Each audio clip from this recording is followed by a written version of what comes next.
आइए दोस्तों, भारतीय न्याय संहिता की धारा 125 को पढ़ते और समझते हैं।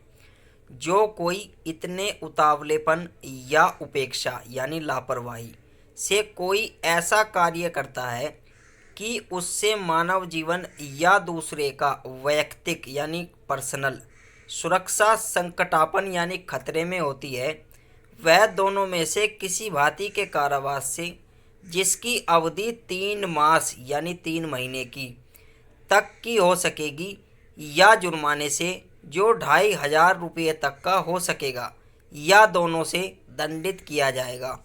किंतु कै जहाँ उपहति यानी चोट, नुकसान, इंजरी कारित की जाती है, वहाँ दोनों में से किसी भांति के कारावास जिसकी अवधि 6 मास तक हो सकेगी यानी 6 महीने की हो सकेगी, या जुर्माने से जो 5000 रुपये तक का हो सकेगा, या दोनों से दंडित किया जाएगा।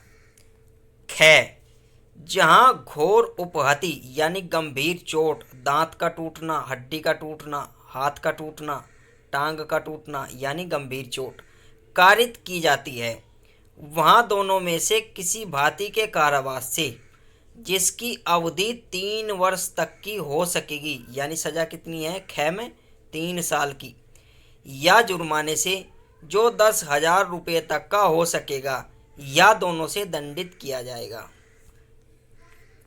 मान लीजिए आप लापरवाही में कोई मोटरसाइकिल चला रहे हैं और उस मोटरसाइकिल से किसी व्यक्ति को नुकसान पहुंचता है, छोटी मोटी चोट लगती है, तो आपको 6 महीने तक की सज़ा हो सकती है। और यदि चोट गंभीर रूप से लगती है, हाथ पैर टूट जाता है, कान आँख टूट जाता है, तो आपको सज़ा होगी 3 वर्ष तक की और जुर्माना होगा 10,000 रुपये तक का। लेकिन कार्य लापरवाही में होना चाहिए, उतावलेपन में होना चाहिए, जानबूझकर न किया गया हो। धारा 125 कै कॉग्निजेबल ऑफेंस है यानी संज्ञेय अपराध है, और संज्ञेय अपराध में पुलिस गिरफ्तार करती है बिना वारंट के। यदि किसी व्यक्ति ने FIR कर दी तो पुलिस उसे गिरफ्तार करेगी अपराधी को। और बेलेबल ऑफेंस है यानी जमानत इसमें तुरंत मिल जाएगी, थाने से भी और मजिस्ट्रेट के यहाँ से भी। एनी मजिस्ट्रेट, कोई भी मजिस्ट्रेट इस मुकदमे का संज्ञान ले सकता है। 125B यानी ख ये भी कॉग्निजेबल ऑफेंस है और बेलेबल है, एनी मजिस्ट्रेट, कोई भी मजिस्ट्रेट इसका संज्ञान ले सकता है।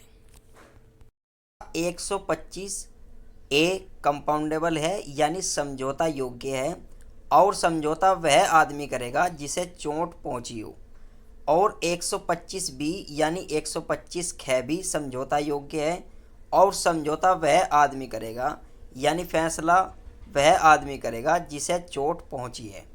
तो दोनों धाराएं 125A और 125B कंपाउंडेबल हैं यानी समझौता योग्य हैं, और जज साहब की अनुमति से इनमें समझौता हो सकता है, फैसला हो सकता है साधारणतः।